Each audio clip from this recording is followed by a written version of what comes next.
কুরবানির প্রসঙ্গটা আসলেই আমাদের স্মৃতির মানসপটে আমাদের ইব্রাহিম আলাইহিস সালাম এবং ইসমাইল আলাইহিস সালামের যে কুরবানি, ওনাদের যে আত্মত্যাগ, এই দৃশ্যপটটি কিন্তু আমাদের চোখের সামনে ভেসে ওঠে। আমরা জানি যে ইব্রাহিম আলাইহিস সালাম আল্লাহ তাআলা সন্তুষ্টির জন্য স্বীয় পুত্র ইসমাইল আলাইহিস সালামকে কুরবানি করতে চেয়েছিলেন, এবং সেই প্রসঙ্গ থেকেই কিন্তু আমরা প্রতি বছর জিলহজের 10 তারিখে কুরবানি করে থাকি। এবং এই দৃশ্যটি আল্লাহ তাআলার কাছে এতই ভালো লেগেছিল, এই আত্মত্যাগের দৃশ্যকে আল্লাহ তাআলা স্মরণীয় করে রাখবার জন্য কিয়ামত পর্যন্ত সব বিশ্বাসীদের জন্য এই জিলহজের একই টাইমে, জিলহজের 10 তারিখে কুরবানি করাটাকে আল্লাহ তাআলা আমাদের উপর অবধারিত করে দিয়েছেন। এই বিষয়টি সূরাতুস সাফফাতের 105 নম্বর আয়াতে আল্লাহ তাআলা এভাবে ইরশাদ করছেন, ফালাম্মা বালাগা মাআহু সা'য়া ক্বালা ইয়া বুনাইয়া ইন্নী আরা ফিল মানামি আন্নী আযবাহুক ফানজুর মাযা তারা। অর্থাৎ ইসমাঈল আলাইহিস সালাম যখন একটু বড় হলেন, বাবার সাথে হাঁটতে পারেন, দৌড়াদৌড়ি করতে পারেন, ঠিক তখন ইব্রাহিম আলাইহিস সালাম স্বপ্নে দেখলেন যে তিনি ইসমাঈল আলাইহিস সালামকে কুরবানি করছেন, এবং স্বপ্ন দেখেই তিনি সরাসরি ছেলের সাথে কনসালটেশনে গেলেন, পরামর্শ করলেন যে বাবা, আমি তো স্বপ্নে দেখেছি যে আমি তোমাকে কুরবানি করছি, ফানজুর মাযা তারা, what do you think about it, what's your opinion about it, তোমার মতামত কি সেটা তুমি আমাকে বলো। তখন সাইয়েদনা ইসমাঈল আলাইহিস সালাম অত্যন্ত সাহসিকতার সাথে বলিষ্ঠ একটি জবাব দিয়েছিলেন, সেটাও আল্লাহ তাআলা কোরআনে সরাসরি কোট করেছেন। তিনি বলেছিলেন, ক্বালা ইয়া আবাতি ফাআল মা তু'মার সাতাজিদুনি ইনশাআল্লাহু মিনাস সাবিরিন। অর্থাৎ, হে আমার সম্মানিত পিতা, আপনি যেমনটি স্বপ্নে দেখেছেন, আল্লাহ তাআলা আপনাকে যেমন আদেশ করেছে আপনি ঠিক তেমনটিই করুন, আপনি ভয় পাবেন না, ইনশাআল্লাহ আপনি আমাকে ধৈর্যশীলদের অন্তর্ভুক্ত পাবেন। একটু কি কল্পনা করা যায় যে সাইয়েদনা ইসমাঈল আলাইহিস সালাম ছোট্ট শিশু, তিনি যখন শুনলেন যে বাবা তাকে কুরবানি করবে, জবাই করবে, তার প্রত্যুত্তরে তিনি বলেছিলেন, বাবা, আমি ভয় পাচ্ছি না, আমি আপনাকে নিয়ে চিন্তিত, আপনি ভয় পাবেন না, বরং আপনি যা আদিষ্ট হয়েছেন আপনি তাই করেন। কারণ নবীরা যখন স্বপ্নে কিছু দেখে, সেটা সাধারণ মানুষের মতো স্বপ্ন নয়, সেটা ওহী, সেটা আল্লাহর পক্ষ থেকে আদেশ। তো আপনি আমাকে ধৈর্যশীল পাবেন, আপনি ভয় পাবেন না। সাইয়েদনা ইব্রাহিম আলাইহিস সালাম ইসমাঈল আলাইহিস সালামকে কুরবানি করতে শুরু করলেন, জবাই করতে শুরু করলেন। আল্লাহ তাআলার কাছে এই দৃশ্যটি এত ভালো লাগলো, আল্লাহ তাআলা সাইয়েদনা জিবরাইল আলাইহিস সালামকে দিয়ে জান্নাত থেকে একটি বকরি বা মেষ পাঠিয়ে দিলেন। সাইয়েদনা ইসমাঈল আলাইহিস সালামকে ছুরির নিচ থেকে সরিয়ে ফেলা হলো, আর সেখানে ইসমাঈল আলাইহিস সালামের পরিবর্তে একটি জান্নাত থেকে আনা বকরি বা ছাগলকে সেখানে কুরবানি করা হলো। আল্লাহ তাআলা বললেন, কদ সাদ্দাকতা রুইয়া, ইব্রাহিম, তুমি তো তোমার স্বপ্নকে সত্যায়ন করেছো, বাস্তবে রূপান্তরিত করেছো, তুমি তো এই কঠিন পরীক্ষায় সফলতার সাথে উত্তীর্ণ হয়েছো। সাইয়েদনা ইব্রাহিম আলাইহিস সালাম পরীক্ষায় উত্তীর্ণ হলেন, এবং বাপ বেটার এই দৃশ্যায়নটি আল্লাহ তাআলার কাছে এত ভালো লেগেছে, আরশের উপর থেকে আল্লাহ তাআলা এত পছন্দ করেছেন ওনাদের স্যাক্রিফাইসকে, কুরবানিকে, কিয়ামত পর্যন্ত আমরাও যাতে কুরবানি করি, আল্লাহ তাআলা আমাদের জন্য এটাকে অবধারিত করে দিয়েছেন। সম্মানিত, শুধু এখানে আমাদের জন্য সবচেয়ে বড় যে শিক্ষণীয় বিষয়, সেটি হচ্ছে সাইয়েদনা ইব্রাহিম আলাইহিস সালামের ঔরসে যখন ইসমাঈল আলাইহিস সালাম আসে, তখন তাফসীর এসেছে ইব্রাহিম আলাইহিস সালামের বয়স ছিল 86 বছর। Could you imagine that? 86 বছর বয়সে যখন একটা সন্তান আল্লাহ তাআলা ওনাকে দান করলেন, আল্লাহ তাআলা বললেন যে সেই সন্তানকে তুমি জবাই করো। আমরা অনেক দম্পতির কথা জানি, তাদের সন্তান হয় না, 15 বছর, 20 বছর, 25 বছর পর অনেক সময় তাদের সন্তান হয়। সেই সন্তানটাকে তারা কত পছন্দ করে, সেই বাচ্চাটাকে তারা কত আদর করে। তো 86 বছর বয়সে আল্লাহ তাআলা ইসমাঈল আলাইহিস সালামকে দান করেছিলেন। এই আদরের সন্তানটাকে আল্লাহ তাআলা বললেন, তুমি কুরবানি করো। কারণ এই বয়স্ক অবস্থায় যখন ইব্রাহিম আলাইহিস সালাম ইসমাঈল আলাইহিস সালামকে পেয়েছিলেন, তখন তিনি হৃদয়টাকে উজাড় করে দিয়ে নিজের ছেলেটাকে ভালোবাসতে শুরু করলেন, এবং হৃদয়ের ভালোবাসার জায়গাটার মধ্যে যে সিংহাসন, সেই সিংহাসনে তিনি ইসমাঈলকে বসিয়েছিলেন। আল্লাহ তাআলা চেয়েছিলেন যে ইসমাঈলকে সেখান থেকে সরিয়ে ওই ভালোবাসার সিংহাসনের জায়গাটাতে তুমি যেন আল্লাহ তাআলাকে স্থান দাও, এবং সেই পরীক্ষাটাই তিনি বেসিক্যালি সাইয়েদনা ইব্রাহিম আলাইহিস সালামের কাছ থেকে করেছিলেন, এবং সেই পরীক্ষায় সাইয়েদনা ইব্রাহিম আলাইহিস সালাম সফলতার সাথে উত্তীর্ণ হয়েছিলেন। অর্থাৎ আল্লাহ চেয়েছিলেন যে তোমার হৃদয়ের ভালোবাসার সবচাইতে বড় জায়গাটা হচ্ছে ইসমাঈলের, তোমার পুরো হৃদয়টা জুড়ে আছে ইসমাঈল। আমি চাই তুমি আমার সন্তুষ্টির জন্য এই ইসমাঈলকে বিলিয়ে দাও, এই ইসমাঈলকে কুরবানি করে দাও। সম্মানিত, শুধু এই স্টোরিটা থেকে আমাদের জন্য শিক্ষা হচ্ছে যে সাইয়েদনা ইব্রাহিম আলাইহিস সালামের হৃদয়ের সবচাইতে পছন্দনীয় বিষয়টা ছিল ইসমাঈল। তিনি ইসমাঈল আলাইহিস সালামকে, নিজের ছেলেকে বেশি পছন্দ করতেন। ইব্রাহিম আলাইহিস সালামের হৃদয়ে যেমনি ইসমাঈল ছিল, আমাদের প্রত্যেকের হৃদয়ে কিন্তু এরকম এক একটা ইসমাঈল আছে, কল্পিত ইসমাঈল, রূপক ইসমাঈল। আমাদের কারো হৃদয়ের ইসমাঈল হচ্ছে আমাদের টাকা পয়সা, আমাদের কারো হৃদয়ের ইসমাঈল হচ্ছে আমার ব্যাংক ব্যালেন্স, আমাদের কারো হৃদয়ের ইসমাঈল হচ্ছে আমার দামি গাড়ি, আমাদের কারো হৃদয়ের ইসমাঈল হচ্ছে আমাদের যশ, খ্যাতি, আমাদের ক্ষমতা, প্রতিপত্তি, এগুলো। আল্লাহ তাআলা চান আমাদের প্রত্যেকের যার যার হৃদয়ের ইসমাইল যেটা, সেটাকে আমরা আল্লাহ তাআলার সন্তুষ্টির জন্য উৎসর্গ করতে পারবো কিনা, আল্লাহ তাআলার খুশির জন্য সেরেফ শুধুমাত্র আল্লাহ তাআলার জন্য আমার হৃদয়ের ইসমাইলটাকে আমি স্যাক্রিফাইস করতে পারবো কিনা। এই শিক্ষাটা দেওয়ার জন্যই বেসিক্যালি আল্লাহ তাআলা এই কুরবানিকে আমাদের জন্য প্রেসক্রাইব করেছেন। আল্লাহ তাআলা চান যে আমাদের হৃদয়ের পুরো জায়গাটা জুড়ে যেন আল্লাহ তাআলার সন্তুষ্টি, আল্লাহ তাআলার ভালোবাসা, আল্লাহকে যে আমরা ফিল করি, আল্লাহকে যে আমরা ভয় পাই, সেই জায়গাটাতে যেন আমরা আল্লাহ তাআলাকে রাখতে পারি। এটাই মূলত আল্লাহ তাআলা আমাদের কাছ থেকে চান। এবং আমাদের জীবনের সব কাজগুলোই হবে শুধুমাত্র কেবলমাত্র আল্লাহ তাআলার সন্তুষ্টির জন্য। এজন্য বিশ্বনবী সাল্লাল্লাহু আলাইহি ওয়াসাল্লামকে কিন্তু আল্লাহ রাব্বুল আলামিন শিখিয়ে দিয়েছেন যে কুল ইন্না সলাতি ওয়া নুসুকি ওয়া মাহইয়ায়া ওয়া মামাতি লিল্লাহি রাব্বিল আলামিন। হে নবী, আপনি বলুন যে আমার নামাজ, আমার কুরবানি, আমার জীবন, আমার মরণ সবটাই তো আল্লাহর জন্য। তাই আমাদের হৃদয়ে যদি আমরা আল্লাহকে স্থান দিতে পারি, আমাদের সবকিছু, সাইয়েদনা ইব্রাহিম আলাইহিস সালাম যেমনি নিজের প্রিয় পুত্র সন্তানকে কুরবানি করেছিলেন, ঠিক তেমনি ভাবে আমাদের হৃদয়ের ইসমাইলটাকেও যদি আমরা আল্লাহর সন্তুষ্টির জন্য স্যাক্রিফাইস করতে পারি, কুরবানি করতে পারি, তাহলেই কিন্তু এই কুরবানির শিক্ষাটা আমাদের জন্য বাস্তবায়িত হবে বা সফল হবে। এবং এই শিক্ষাটা দেওয়ার জন্য আল্লাহ তাআলা এই কুরবানির বিধানকে আমাদের জন্য জারি করেছেন, যে আমাদের হৃদয়ে শুধু আল্লাহ তাআলার ভয় থাকবে। এবং এই যে আমরা কুরবানি করবে, কুরবানির রক্ত, গোশত, চামড়া কোনোটাই কিন্তু আল্লাহ তাআলার কাছে পৌঁছে না, পৌঁছে হচ্ছে আমাদের হৃদয়ের ভয়, তাকওয়াটা আল্লাহ তাআলার কাছে পৌঁছে। সূরাতুল হজ্জের 37 নম্বর আয়াতে আল্লাহ বলছেন, লা ইয়ানালাল্লাহা লুহুমুহা ওয়ালা দিমাউহা ওয়ালাকি ইয়ানালুহুত তাকওয়া মিনকুম। এই কুরবানির রক্ত, কুরবানির গোশত, এগুলো তো আল্লাহর কাছে পৌঁছে না, আল্লাহর কাছে পৌঁছে হচ্ছে তোমাদের তাকওয়া।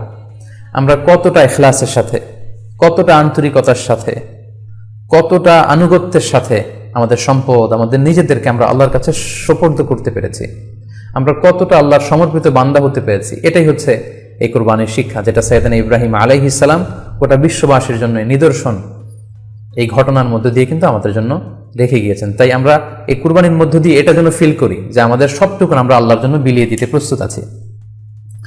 সম্মানিত, শুধু এই কুরবানির দিনে ইয়ামুন নাহারে বা 10 জিলহজে আমরা যে কুরবানি উদযাপন করবো, ঈদুল আজহা উদযাপন করব, এই দিনের সবচাইতে প্রিয় আমল হচ্ছে আল্লাহ তাআলার কাছে পশু জবাই করে, যেটা আমরা বলেছি ইব্রাহিম আলাইহিস সালামের সেই ঘটনার, সেই দৃশ্যায়নের পুনরাবৃত্তি। আল্লাহ তাআলা সেটা দেখতে চান।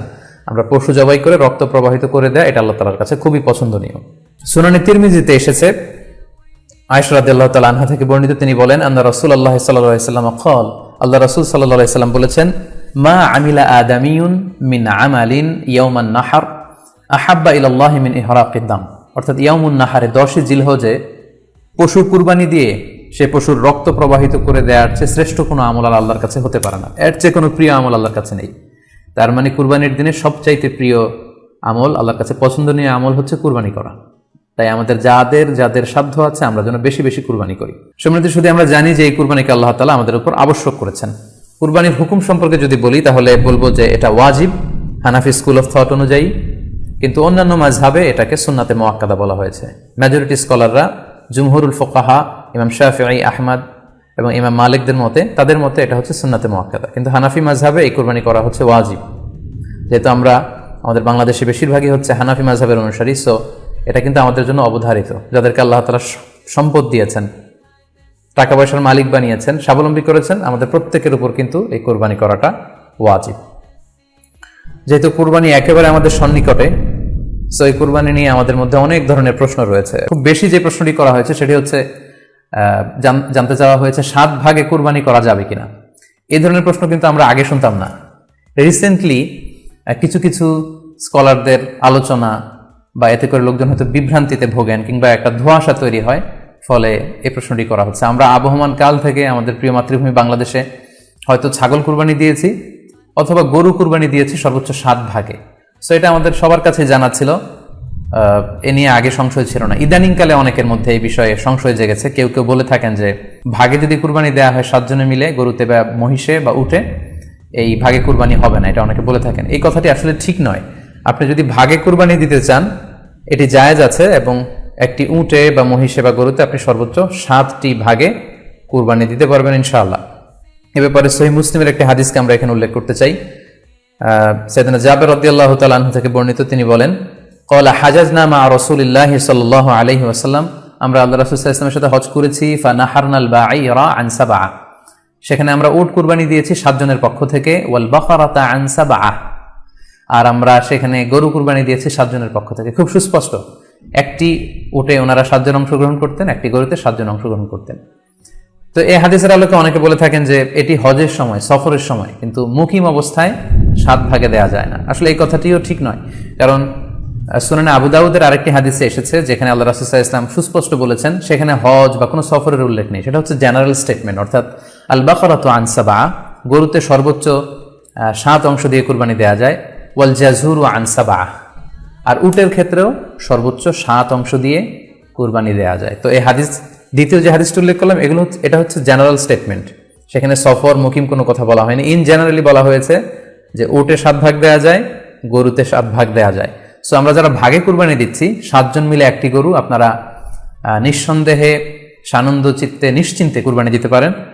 সহিহ হাদিসের আলোকে এটি সাব্যস্ত, এতে কোনো সমস্যা নেই ইনশাল্লাহ। তবে ভাগে কুরবানিতে কিংবা যৌথ কুরবানিতে কয়েকটি বিষয় আমাদেরকে খেয়াল রাখতে হবে। নাম্বার 1 হচ্ছে নিয়ত। আপনাদের ইন্টেনশনটা ক্লিয়ার হতে হবে। প্রত্যেকেরই যাতে একই ইন্টেনশন থাকে, সবারই যাতে ইন্টেনশন থাকে যে শুধুমাত্র আল্লাহ তাআলার সন্তুষ্টির জন্য আমরা এই কুরবানি দিচ্ছি। এখানে কয়েকজনের যদি ইন্টেনশন থাকে যে আল্লাহর সন্তুষ্টি, অন্যজনের যদি নিয়তে ঝামেলা থাকে, তাহলে কিন্তু কুরবানিটা প্রশ্নবিদ্ধ হয়ে যাচ্ছে। কারণ ইন্নামাল আমালু বিন্নিয়াত, ইয়ানি ইন্নামা সাওয়াবুল আমালি বিন্নিয়াত, সমস্ত কাজের প্রতিদান দেয়া হবে আপনার ইন্টেনশন বা নিয়তের উপর ভিত্তি করে। সো এজন্য যারা খুব বেশি মুখলেস, খুব বেশি মুত্তাকি, তারা অনেক সময় যৌথ কুরবানি দিতে চান না। তাদের সামর্থ্য না থাকলে ছোট একটা ছাগল দিয়ে তারা একাকী কুরবানি দিতে চান। The safe, he want to be in the safer side. কারণ যৌথ কুরবানি দিতে দিতে যে কার মনে কি চিন্তা, কার মনে কি নিয়ত, আমরা কিন্তু কিছু জানি না। সো যদি যৌথ কুরবানি দেন, কুরবানির আগে সবাইকে এটা কনসার্ন করে দেয়, রিমাইন্ডার দেয়া যে ভাই আমাদের কুরবানিটা হবে শুধুমাত্র কেবলমাত্র আল্লাহ তাআলা সন্তুষ্টির জন্য, অন্য কোনো নিয়ত যেন না থাকে, তাহলে কিন্তু আমাদের কুরবানি বরবাদ হয়ে যাবে। এটা হচ্ছে প্রথম কনসার্ন। 2 নম্বর কনসার্ন হচ্ছে হালাল উপার্জন দিয়ে কুরবানি হতে হবে। যৌথ কুরবানিতে কেউ কেউ যদি এমন থাকে যাদের উপার্জন হালাল না, সেই কুরবানি কিন্তু আল্লাহ তাআলার দরবারে কবুল হবে না। সো এটা খুব গুরুত্বপূর্ণ একটা বিষয়। আরেকটা হচ্ছে লৌকিকতা। লৌকিকতা যদি থাকে তাহলেও কুরবানি কবুল হবে না। যৌথ কুরবানিতে কারো যদি এটা থাকে যে আমার গরুটা সবচেয়ে বড়, আমাদের গরুটা এলাকার সবচেয়ে বড় গরু, এবং সবাইকে বলে বেড়াচ্ছে যে এইবারের গরুটা সবচেয়ে বড় হয়েছে, আমার চেয়ে বড় গরু কেউ দিতে পারে না এই এলাকায়। তো এই জাতীয় যদি লৌকিকতা প্রবণতা কারোর মধ্যে থাকে, তাহলেও কিন্তু তার কুরবানি কবুল হবে না। সো যৌথ কুরবানি যদি আপনারা দিতে চান, এই বিষয়গুলো আমাদেরকে খেয়াল রাখতে হবে।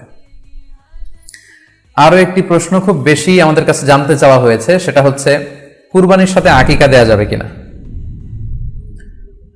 খুব বেশি আলোচনা হচ্ছে এই প্রসঙ্গটা যে কুরবানির সাথে আকিকা দিয়ে দেয়া যাবে কিনা। এক্ষেত্রে আমরা উত্তরে বলবো যে কুরবানি এবং আকিকা আপনাদের খেয়াল রাখতে হবে যে ভিন্ন দুটি ইবাদত।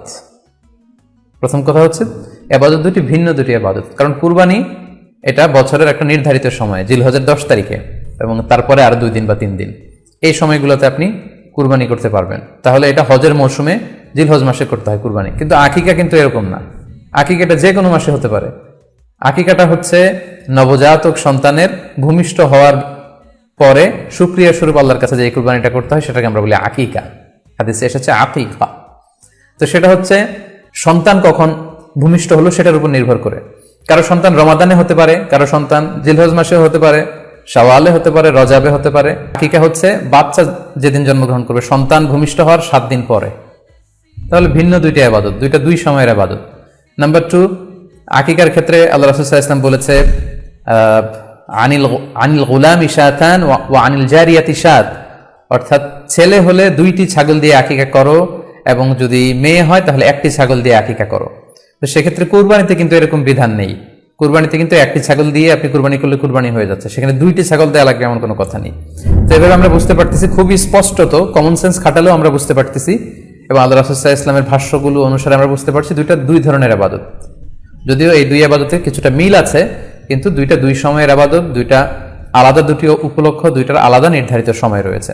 যেমন আকিকার ক্ষেত্রে সুন্নাহ হচ্ছে বাচ্চা যেদিন জন্মগ্রহণ করবে তার 7ম দিন শেষে 7 দিন পরে আপনি আকিকা করবেন। আল্লাহ রাসূল সাল্লাল্লাহু আলাইহি ওয়াসাল্লাম বলেছেন, কুল্লু গুলামিন মুরতাহানুন বিআকিকাতিহি তুযবাহু আনহু ইয়াওমা সাবিহি, প্রত্যেক সন্তানের আকিকা দিতে হয় তার 7ম দিনে, ওয়া ইউহলাকু ওয়া ইউসাম্মা, এবং 7ম দিনে মাথার চুল ফেলে দিতে হয়, তার সুন্দর একটি নাম রাখতে হয়।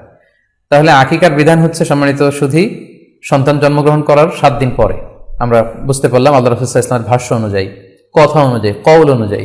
এবার যদি আমরা আল্লাহ রাসূল সাল্লাল্লাহু আলাইহি ওয়াসাল্লামের আমল দেখি, ওনার ব্যক্তিগত আমল কি ছিল, সেক্ষেত্রে আমরা সহিহ ইবনে হিব্বানের একটি হাদিস উল্লেখ করব, যেটিকে ইবনে হাজার আল আসকালানি উনি ওনার ফাথুল বারিতে সহি হিসেবে উল্লেখ করেছেন। আয়েশা রাদিয়াল্লাহু তাআলা আনহার বর্ণনা, তিনি বলেন যে আক্কা রাসূলুল্লাহ সাল্লাল্লাহু আলাইহি ওয়াসাল্লাম আনিল হাসানি ওয়াল হুসাইনি ইয়াউমা সাবিঈ ওয়া সাম্মাহুমা। আল্লাহ রাসূল সাল্লাল্লাহু আলাইহি ওয়াসাল্লাম নিজে ওনার দৌহিত্র অর্থাৎ ওনার নাতি হাসান এবং হুসাইনের আকিকা নিজে করেছেন সপ্তম দিনে, এবং সপ্তম দিনে তাদের নাম রেখেছেন, একজনের নাম রেখেছেন হাসান আর একজনের নাম হুসাইন। অর্থাৎ হাসান রাদিয়াল্লাহু আগে জন্মগ্রহণ করেছিলেন, ওনার চেয়ে ছোট ছিল হোসেন, উনি পরে জন্মগ্রহণ করেছেন। তো ওনাদের জন্মের পরে 7 দিন পরে আল্লাহ রাসূল সাল্লাল্লাহু আলাইহি ওয়াসাল্লাম ওনাদের আকিকা দিয়েছিলেন, এবং সপ্তম দিনে উনি আকিকাও দিয়েছেন এবং তাদের নামও রেখেছেন। তাহলে আল্লাহ রাসূল সাল্লাল্লাহু আলাইহি ওয়াসাল্লামের কওলি হাদিস, ওনার ভাষ্যমতে আমরা জানলাম উনি বলেছেন সপ্তম দিনে আকিকা দিতে হয়, এবং ওনার ব্যক্তিগত আমল থেকে আমরা জানতে পারলাম যে উনি ওনার 2 নাতির আকিকা দিয়েছেন সপ্তম দিনে এবং নাম রেখেছেন। তাহলে এ থেকে আমরা সুস্পষ্ট বুঝতে পারি যে আকিকা দিতে হয় সন্তান জন্মগ্রহণ করার 7 দিন পর, সপ্তম দিনে। যদিও তবারানিতে আরেকটি হাদিস এসেছে যেখানে বলা হয়েছে যে আকিকা সপ্তম দিনেও দেয়া যায়, 14তম দিনে দেয়া যায়, 21তম দিনে দেয়া যায়। যদি সপ্তম দিনে কেউ দিতে না পারে কোনো কারণে, তাহলে 14তম দিন, না পারলে 21তম দিন। তাহলে সুস্পষ্টভাবে উল্লেখ আছে যে আকিকার সময়সীমা সপ্তম দিনের কথা আমাদেরকে বলা হয়েছে। তো সেক্ষেত্রে আপনার সন্তান জন্মগ্রহণ করলে আপনি শুকরিয়া স্বরূপ কুরবানি করবেন, আত্মীয় স্বজনকে খাওয়াবেন, আকিকার গোশত নিজেরাও খাবেন। তো এটা যদি আপনি কুরবানির জন্য রেখে দেন, তাহলে তো সন্তান দুনিয়াতে আসার এই আনন্দটা থাকে না। একজন যখন সন্তান পায়, সে কেমন যেন আকাশের চাঁদ হাতে পায়। তো তখন তার 7 দিনের মধ্যে যে আনন্দটা থাকে, ওই দিন তার নাম রাখা হবে, আত্মীয় স্বজনরা আসবে, বাচ্চাকে দেখবে, দোয়া করবে, তখন আকিকা করে এই গোশত নিজে খাবেন, আত্মীয়দের খাওয়াবেন, পাড়া প্রতিবেশীদেরকে দিবেন। এটা হচ্ছে সন্তান ভূমিষ্ঠ হওয়ার উপলক্ষকে কেন্দ্র করে এই আকিকা। সো এটাকে কুরবানির সাথে মিক্স আপ করার কোনোই প্রয়োজন নেই, এবং এক্ষেত্রে সুস্পষ্ট গাইডলাইন হচ্ছে যে সপ্তম দিনে আকিকাটা দিতে হয়। সো আমরা যেন সপ্তম দিনে আকিকাটা দেই। তবে হ্যাঁ, এখন প্রশ্ন হচ্ছে সপ্তম দিনে কেউ দিতে পারেননি, 14তম দিনেও দিতে পারেননি, 21তম দিনেও দিতে পারেননি, হাতে টাকা ছিল না, সামহাও কোনো কারণে মিস করেছেন, তখন আপনি যখন সুযোগ হয় তখন করে দেন। ওই প্রেক্ষাপটে আপনি যদি কুরবানির সময়ও আকিকা দিয়ে দিতে চান, এটা আদায় হয়ে যাবে ইনশাআল্লাহ, আশা করা যায় আদায় হয়ে যাবে, এবং এটা জায়েজ আছে। তবে এটা সুন্নাহ নয়। সুন্নাহ হচ্ছে সপ্তম দিনে আকিকা দেওয়া। পাশাপাশি গরু দিয়ে, মহিষ দিয়ে, উট দিয়ে আকিকা দেওয়াও কিন্তু সুন্নাহ নয়। আকিকা দেওয়া সুন্নাহ হচ্ছে ছাগল দিয়ে। সুন্নাহসম্মত হচ্ছে আকিকা সপ্তম দিনে দেয়া এবং ছাগল দিয়ে দেয়া। ছেলের ক্ষেত্রে 2টি ছাগল, মেয়ের ক্ষেত্রে 1টি ছাগল। আশা করি কুরবানির সাথে আকিকার প্রসঙ্গটি আপনাদের কাছে ক্লিয়ার হয়েছে। সম্মানিত শুধু এবার আমরা শুনবো আরো একটি মোস্ট আস্কড কোশ্চেন, কুরবানি না দিয়ে কুরবানির টাকা দান করে দিলে ওই সওয়াব পাওয়া যাবে কিনা। এই প্রশ্নগুলো কিন্তু আমরা আগে শুনতাম না। রিসেন্ট সময়ে, গত কয়েক বছর আগে আমরা খেয়াল করেছি যে তারকা জগতের কিছু লোক বা নাটক সিনেমা জগতের কিছু লোক এরকম ঘোষণা দিয়েছে যে আমরা টাকা বন্যার্থ লোকদেরকে দিয়ে দিলাম, আমরা কুরবানি দেব না। তো ওনাদেরকে আল্লাহ এত টাকা দিয়েছেন, ওনারা বন্যার্থ লোকদেরকেও সহায়তা করতে পারেন, আবার কুরবানিও করতে পারেন। সো একটা দিয়ে আরেকটা হবে না।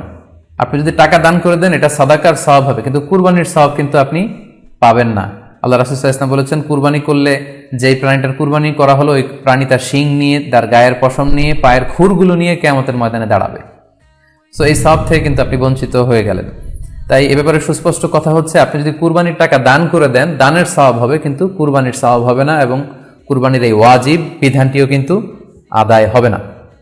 আপনার উদ্দেশ্য ভালো, কিন্তু আপনার পদ্ধতিতে সমস্যা। আপনার উদ্দেশ্য হচ্ছে যে বন্যা দুর্গত মানুষ, সাতক্ষীরাতে বা আশেপাশের জেলাগুলোতে বন্যায় মানুষ না খেয়ে মারা যাচ্ছে, আমি টাকাগুলো দান করে দেই, তাহলে বেশি তারা উপকৃত হবে। আমি বলবো যে আপনার যদি সামর্থ্য থাকে, সেক্ষেত্রে আপনি বন্যার্থ লোকদেরকে দানও করেন, পাশাপাশি কুরবানিও করেন, দুই জিনিস। অথবা আপনি যদি শুধু কুরবানি করতে চান, সেটাও আপনি করতে পারেন। আপনি কুরবানি করবেন, এতে করে কিন্তু আপনি যে দান করতে চান, আপনার এই পারপাসটাও কিন্তু সার্ভ হবে। কিন্তু কুরবানির টাকা দান করে দিলে কখনো কুরবানি আদায় হবে না। আপনি যদি কুরবানি করেন, এক্ষেত্রেও কিন্তু দরিদ্র জনগোষ্ঠীর বিশাল স্বার্থ এখানে আছে, কারণ বছরের একটা দীর্ঘ সময় ধরে এই সুবিধাবঞ্চিত মানুষগুলো কিন্তু আমিষের অভাবে তারা ভোগে, পুষ্টিহীনতায় ভোগে। তারা এমনও অনেক ফ্যামিলি আছে, বছরে শুধু এই কুরবানির সময়, এই মৌসুমটাতে তারা কিছু গোশত খেতে পারে। সো তাদের মধ্যে আপনি কুরবানি করে এই গোশত বিতরণ করতে পারেন। সো এই কোভিড-19 পিরিয়ডে আমাদের উচিত বেশি বেশি কুরবানি করা, কুরবানি করে এই অভুক্ত মানুষদের ঘরে ঘরে কুরবানির গোশত পৌঁছে দেয়া। তাহলে আপনি কুরবানির মাধ্যমে কিন্তু এই গোশত বিতরণ করে তাদের সহায়তা করতে পারলেন। পাশাপাশি যারা খামারি আছে, আপনি কুরবানি করলে এই খামারিদের এই ব্যবসা প্রসেসেও কিন্তু আপনি অংশগ্রহণ করলেন। আপনি তাদের ব্যবসাতে, আল্লাহ তাআলা সুদকে হারাম করেছেন, ব্যবসাকে হালাল করেছেন, তাহলে ব্যবসার মতো একটা চমৎকার কাজও আপনি সহায়তা করলেন কুরবানির মধ্য দিয়ে। আরো একটা গুরুত্বপূর্ণ বিষয় হচ্ছে, আমাদের গ্রাম বাংলায় কিন্তু আমাদের অনেক গরিব লোকজন আছে বা মা বোনেরা আছে যারা সারা বছর ব্যাপী ছাগল পালে এই আশায় যে কুরবানির সময় ছাগলটাকে বিক্রি করবে, অথবা গরু পালে। গ্রামগঞ্জে অনেক পরিবার আছে যে বছর শেষে কুরবানির সময় আসলে তারা এটা ভালো দামে বিক্রি করবে এবং সেই টাকা দিয়ে সারা বছর চলবে। তো আপনি যদি কুরবানি করেন তাহলে ওই প্রান্তিক জনগোষ্ঠীকেও কিন্তু সহায়তা করা হলো। পাশাপাশি কুরবানির এই সময়গুলোতে হাজার হাজার কসাইদের একটা জীবিকার ব্যবস্থা হয়। তারা গরু জবাই করে, চামড়া খোলে, গোশত কাটে। তো এই কুরবানির দিনগুলোতে কিন্তু হাজার হাজার কসাইদের হালাল জীবিকার একটা ব্যবস্থা হয়। কসাইরা কিন্তু কোটিপতি হয় না। সো আপনি এই কুরবানির প্রসেসটাকে যদি আরো বেশি প্রমোট করেন তাহলে এই কসাইদেরও কিন্তু একটা রিজিকের ব্যবস্থা হচ্ছে। আরো ইন্টারেস্টিংলি, কুরবানির যে চামড়া, পশুর যে চামড়া, এই চামড়াগুলো কিন্তু ইয়াতিমের হক, গরিবদের হক।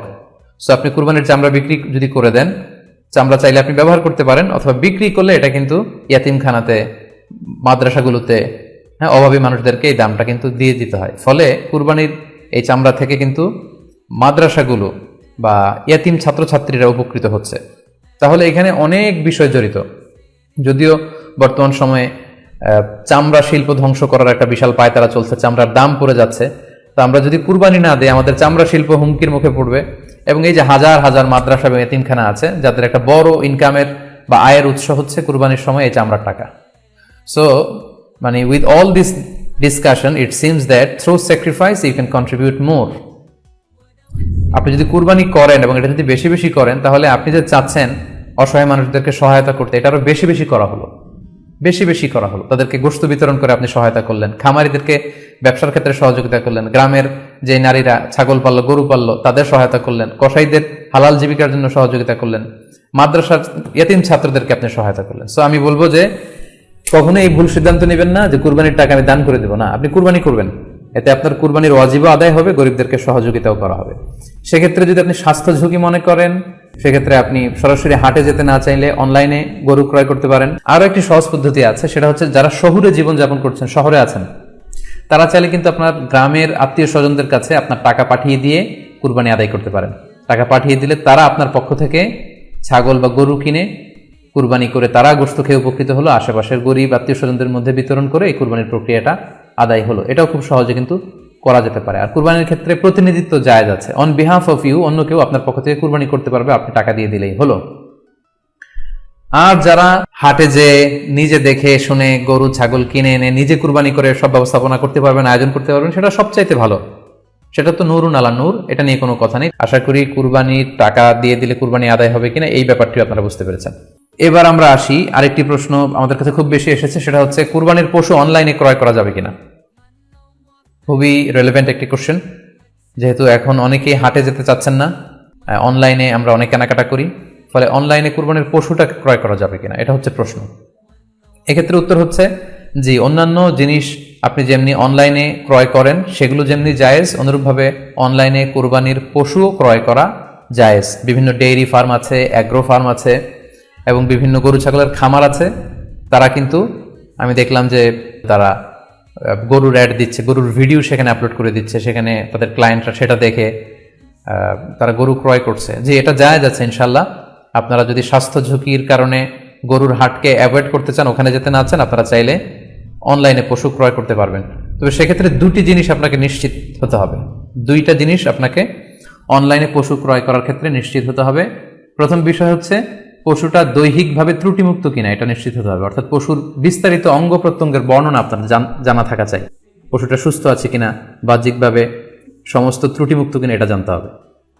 2 নম্বর হচ্ছে পশুর বয়স সম্পর্কে আপনার জানতে হবে, কারণ যে কোনো বয়সের পশু দিয়ে কুরবানি করা যায় না, এটার নির্ধারিত বয়স সীমা দেওয়া আছে শরিয়াতে, সেটা আপনাকে মেনটেন করতে হবে। প্রথম হচ্ছে সালিমাতুন মিনাল উয়ুবিজ যাহিরা, বাহ্যিক ত্রুটিমুক্ত হওয়া। যে কোনো পশু দিয়ে কিন্তু, অসুস্থ পশু দিয়ে কুরবানি করলে কিন্তু কুরবানি হবে না।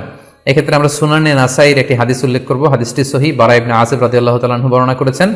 আল্লাহ রাসূল সাল্লাল্লাহু আলাইহি ওয়াসাল্লাম বলেছেন, লা ইয়াজুজু মিনাদ দাহায়া আল আওরাউল বাইয়িনা আওরুহা, এমন পশু দিয়ে কুরবানি হবে না যে এই পশুটা সুস্পষ্টভাবে অন্ধ কানা কোনো পশু দিয়ে কুরবানি হবে না।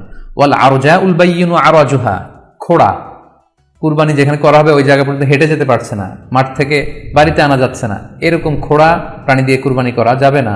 ওয়াল মারিদাতুল বাইয়িনু মারাদুহা, খুব বেশি অসুস্থ, খুবই দুর্বল অসুস্থ প্রাণী দিয়ে কুরবানি করা যাবে না। ওয়াল আজফা উল্লাতি লা তুনকি, এবং এমন এমন বয়স্ক বৃদ্ধ প্রাণী যে অতি বয়সের ভারে এটা নুজ্জ হয়ে গিয়েছে এবং এর হাড্ডির ভেতরে যে মজ্জা শুকিয়ে গিয়েছে, এরকম প্রাণী দিয়েও কিন্তু কুরবানি করা যাবে না। তাহলে সুনানে নাসাইয়ের এই সহিহ হাদিসটির মধ্য দিয়ে আমরা বুঝতে পারলাম যে অন্ধ প্রাণী দিয়ে কুরবানি করা যায় না, খোড়া প্রাণী দিয়ে করা যায় না, খুবই দুর্বল প্রাণী দিয়ে এবং খুব বয়স হয়েছে এরকম প্রাণী দিয়ে কিন্তু কুরবানি করা যাবে না। তারপর আমরা সুনানে তিরমিজির আরেকটি হাদিস এখানে উল্লেখ করব। এই হাদিসটিও হাসান পর্যায়ের হাদিস। বর্ণনাকারী হচ্ছেন আলী রাদিয়াল্লাহু তাআলা আনহু। তিনি বলেন, নাহা রাসূলুল্লাহ সাল্লাল্লাহু আলাইহি ওয়াসাল্লাম আইয়ুদহা বিআ'যাবিল করনি ওয়াল উযুন, অর্থাৎ আল্লাহ রাসূল সাল্লাল্লাহু আলাইহি ওয়াসাল্লাম শিং ভাঙা এবং কান কাটা এরকম প্রাণী দিয়ে কুরবানি করতে নিষেধ করেছেন। অর্থাৎ ব্রোকেন হর্নস অ্যান্ড ইয়ার্স, কোনো পশুর যদি শিং দুটো ভাঙা থাকে অথবা কান কাটা থাকে এরকম প্রাণী দিয়ে কুরবানি করলে কুরবানি আদায় হবে না। পশুর কানের ব্যাপারে আরও সুস্পষ্ট হাদিস এসেছে সুনানে তিরমিজিতে, এটিও হাসান পর্যায়ের হাদিস। বর্ণনাকারী সাইয়েদনা আলী রাদিয়াল্লাহু তাআলা আনহু তিনি বলেন যে, নাহা রাসূলুল্লাহ সাল্লাল্লাহু আলাইহি ওয়াসাল্লাম আইয়ুদহা বিমুকাবালাহ আও মুদাবারাহ আও শারকা আও খরকা আও জাদআ, অর্থাৎ আল্লাহ রাসূল সাল্লাল্লাহু আলাইহি ওয়াসাল্লাম মুকাবালা মানে এমন প্রাণী যে প্রাণীর কানের সামনের অংশ কাটা, এরকম প্রাণী দিয়ে কুরবানি করা যাবে না। আও মুদাবারা, এমন প্রাণী যে প্রাণীর কানের পেছনের অংশ কাটা, সেটা দিয়ে কুরবানি করা যাবে না। আও শারকা, অথবা কানের মাঝখানে কাটা দুই দিক ঝুলে আছে, করা যাবে না। আও খরকা, অথবা কানের ভেতরে ছিদ্র, পশুর কানে যদি ছিদ্র থাকে, কেটে যে ছিদ্র হয়ে গিয়েছে, ড্রিলড হয়ে গিয়েছে, সেই প্রাণী দিয়ে কুরবানি করা যাবে না। আও জাদা, অথবা নাক কাটা, এরকম প্রাণী দিয়ে কুরবানি করা যাবে না। তাহলে আল্লাহ রাসূল সাল্লাল্লাহু আলাইহি ওয়াসাল্লাম ভাষ্যমতে এই প্রাণীগুলো দিয়ে কুরবানি করা যাবে না। ফলে আপনি অনলাইনে যদি পশু ক্রয় করতে চান, আপনার যে পশুটা ক্রয় করবেন এটা বাহ্যিকভাবে সুস্থ আছে কিনা, অঙ্গ প্রত্যঙ্গের বিস্তারিত বর্ণনার ভিডিওতে আপনাকে ক্রস চেক করে এবং বাড়িতে আনার পরে সেটাকে দেখে এই পারচেজটা আপনাকে নিশ্চিত করতে হবে।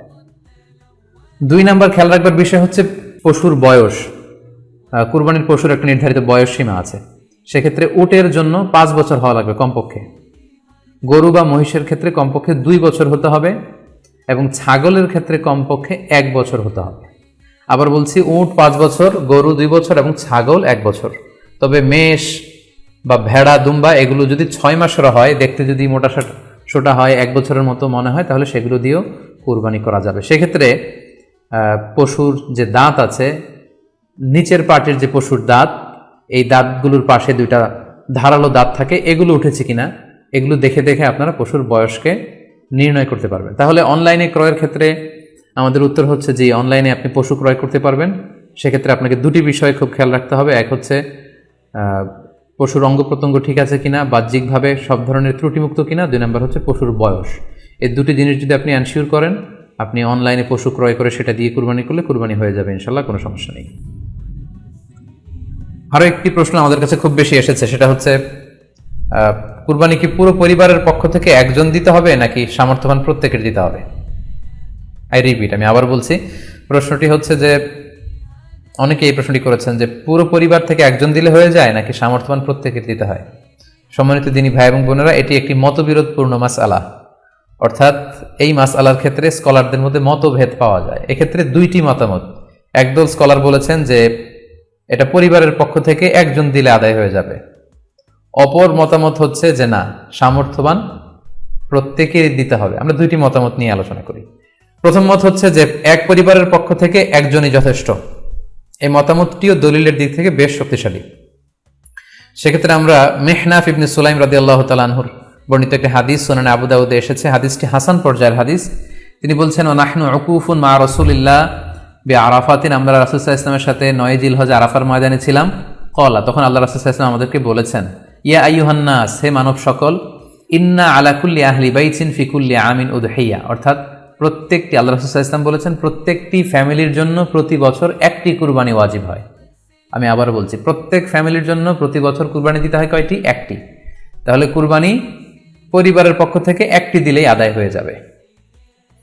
সুনানে তিরমিজির আরো একটি হাদিস আমরা এখানে উল্লেখ করতে পারি। এই হাদিসটিও সহিহ। সাইয়েদনা আতা ইবনে ইয়াসার রাদিয়াল্লাহু তাআলা আনহু উনি আবু আইয়ুব আল আনসারী রাদিয়াল্লাহু তাআলা আনহুকে জিজ্ঞেস করেছিলেন যে কাইফা কানাতিল উদহিয়া ফি আহদি রাসূলিল্লাহ, হে আল্লাহর নবীর সাহাবী, আল্লাহ রাসূল সাল্লাল্লাহু আলাইহি ওয়াসাল্লামের জামানাতে কুরবানি কেমন হতো, কিভাবে তারা কুরবানি দিতেন?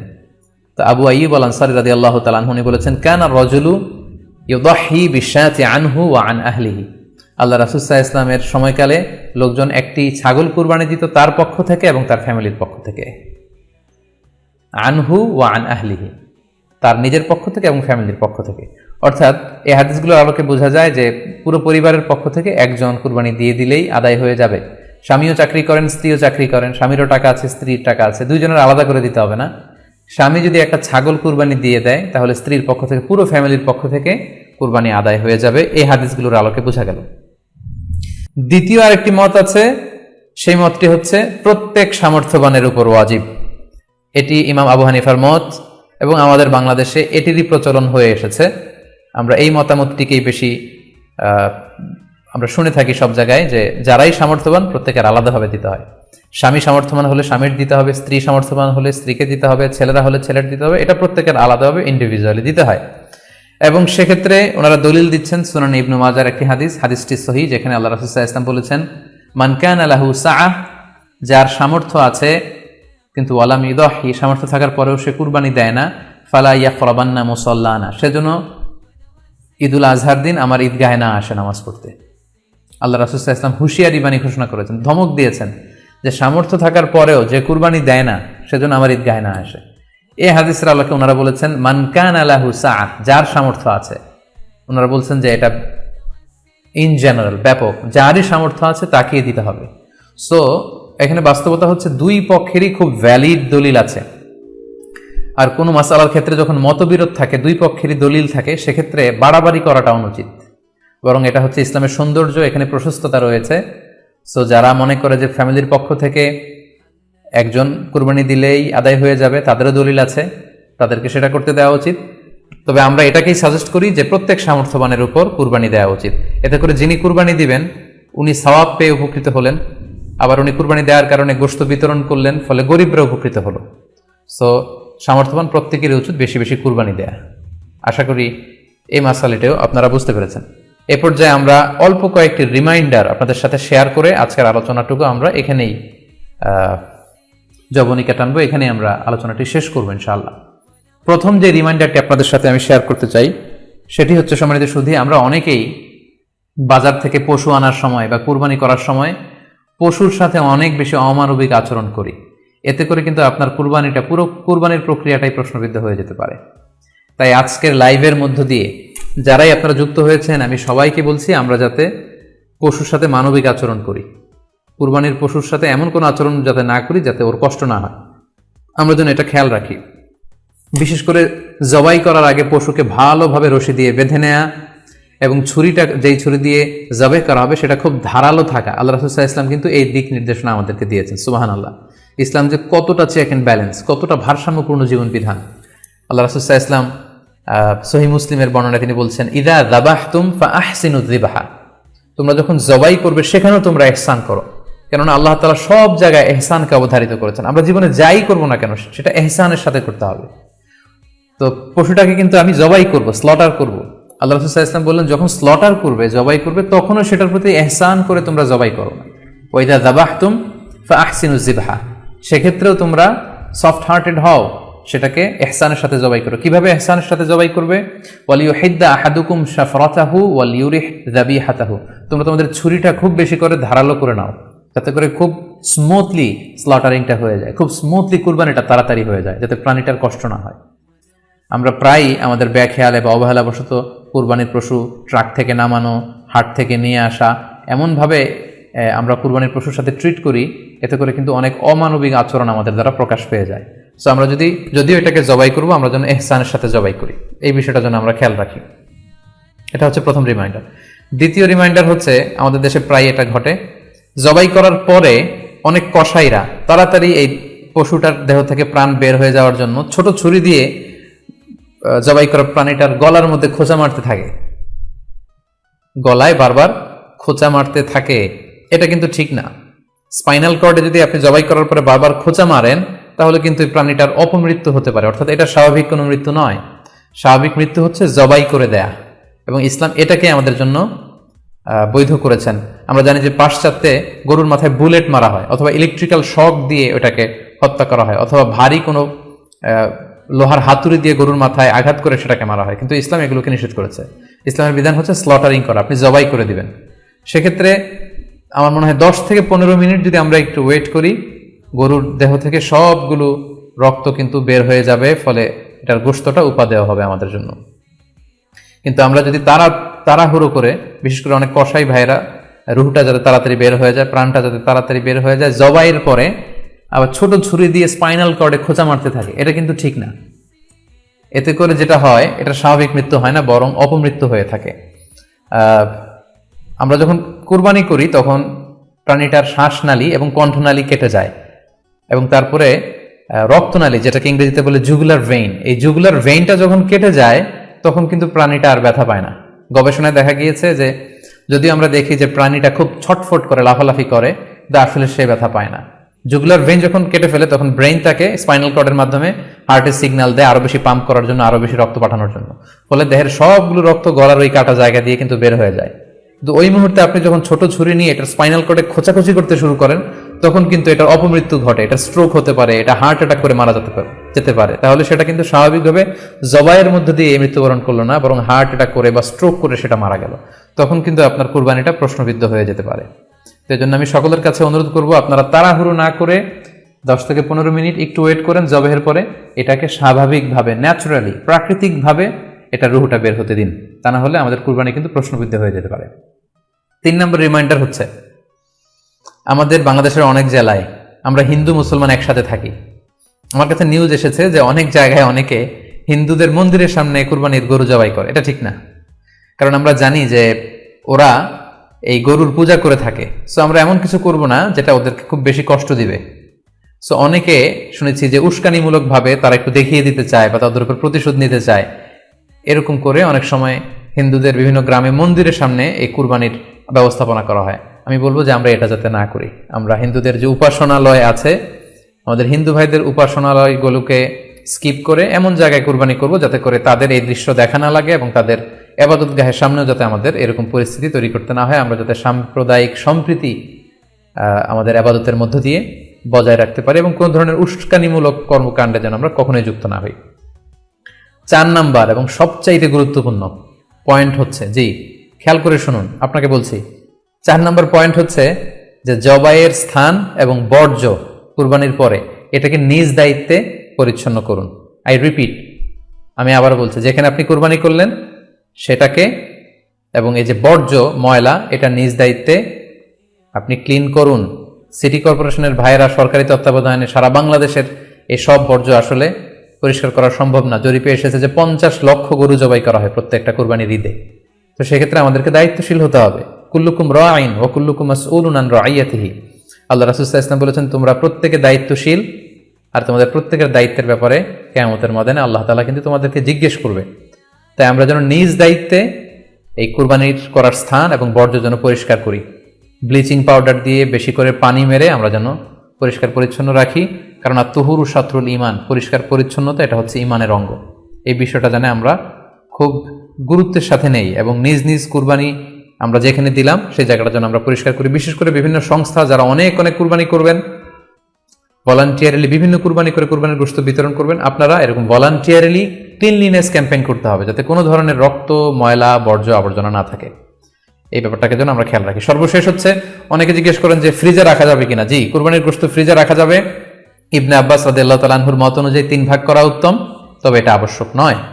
আপনি 1 ভাগ নিজে খাবেন, 1 ভাগ আত্মীয় স্বজন প্রতিবেশীদের দিবেন, আরেক ভাগ গরিব দুঃখীদের মাঝে বন্টন করে দিবেন, এটা উত্তম, কিন্তু এটা আবশ্যক নয়। পুরো গোশত যদি আপনার লেগে যায় আপনি ভোগ করতে পারেন, আর যদি আপনার কাছে অতিরিক্ত গোশত থাকে এটা আপনি আত্মীয়দের দান করুন, গরিব আত্মীয়দের আপনি উপহার দিন, গরিব মিসকিনদের, সুবিধা বঞ্চিত মানুষদেরকে আপনি এগুলো দান করুন।